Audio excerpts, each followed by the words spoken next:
Hi boys and girls, it's Mrs. Smiley and I have another story I want to share with you. This is again by Keiko Ksza, and she is the lady that wrote the story. She's the author and she's also the illustrator, so that means she did all the amazing pictures too.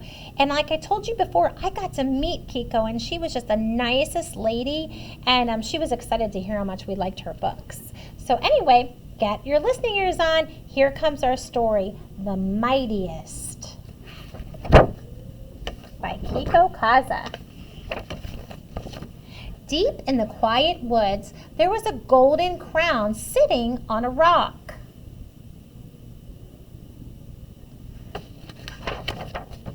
One day, 3 animals discovered the crown. "Finders keepers," yelled the bear. "That's mine." "No way," said the elephant. "I saw it first." "Wait, guys," said the lion. "Something is written there on the rock. It says, 'For the mightiest.'"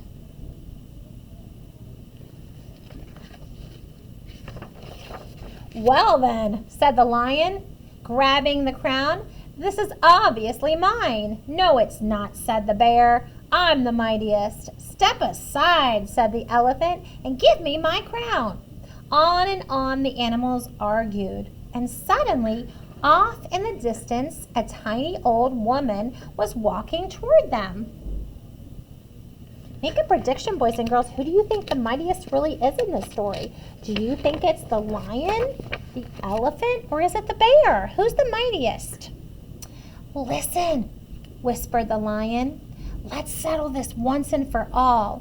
Each of us will try to scare that old lady. Whoever scares her the most wins the crown." "Sounds fair," the others agreed.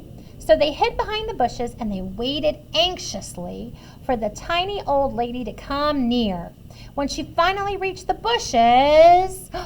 Wait a minute, guys. Do you think this is a very nice thing that they're doing? Yes or no? I agree with you. No, I don't think it sounds very nice at all. And it says they were anxiously waiting. That means they couldn't wait. They were really excited to scare that old lady. The lion jumped out. "Roar!" "Oh my!" cried the tiny old woman. "You scared the daylights out of me." But then the bear jumped up. "Grrr!" "Oh my!" cried the tiny old lady. "You scared the daylights out of me." Finally, it was the elephant's turn, and he sucked in some air and "Baroo!" "Oh my!" cried the tiny old woman. "You scared the daylights out of me." Now, who do you think scared her the most? There was no way of knowing who had scared the tiny old woman the most. "My roar made her jump," boasted the lion. "My grrr had her shaking in her boots," growled the bear. "My baroo blew her away," shouted the elephant.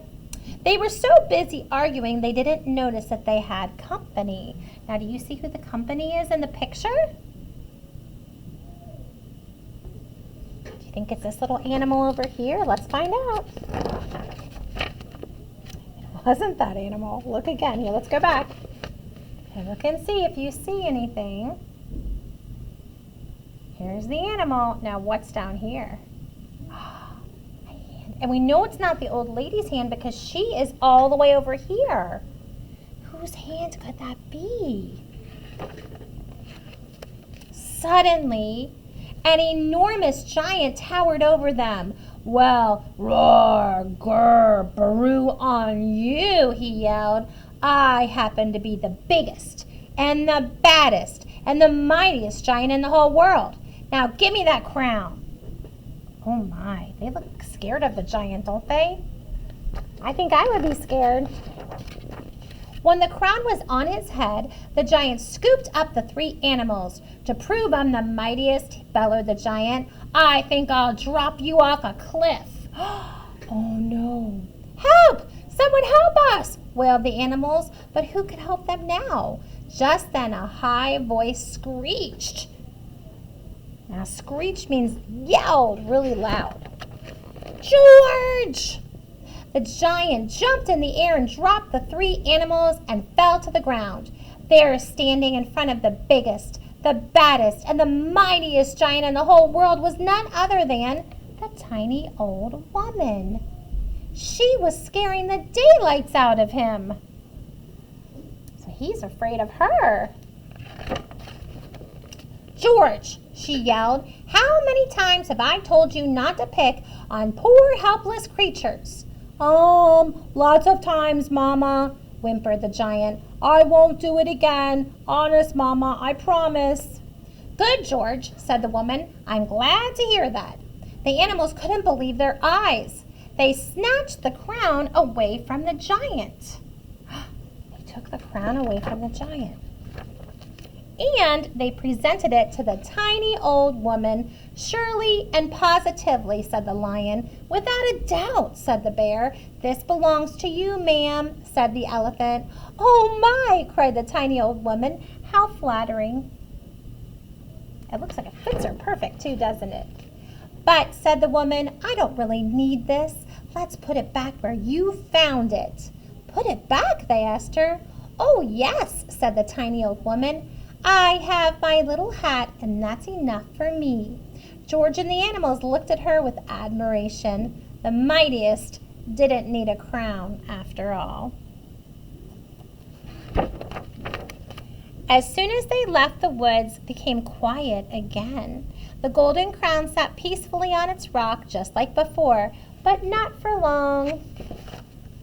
Here are some new animals who are going to fight over it. A piggy, a raccoon, and a monkey. And look, he's showing them his muscle like he's the mightiest. And then look who's walking off in the distance together. You have elephant, the tiny lady, there's the giant, and there's the bear and the lion. It looks like they're all holding hands like friends, aren't they? So I love this story. It's about some really neat characters. And I like the fact that at the end, who was the mightiest in the whole jungle? Who was it? They decided it was the tiny old lady. It was that tiny, sweet old lady. And they put the crown on her head and said, you deserve this. And she said, oh no, I don't need this. So the mightiest doesn't always need to show off and show that they're the mightiest. People around them will just know, right? So this is such a great story. Draw me a picture from the story. And maybe you want to write a few sentences and tell me who you think the mightiest is. Maybe the mightiest in your family, or your friend that's the mightiest, or somebody that you think is really special that you would put a crown on their head if you could, okay? Now, if you don't want to draw a picture of the story, you could draw a picture of that person with a crown, but make sure you write some sentences to go with it, and then post those on the Google Stream. Have Mommy and Daddy take a picture of your writing and your picture and put it on the Google Stream, okay? All right, thank you guys. Have a great day.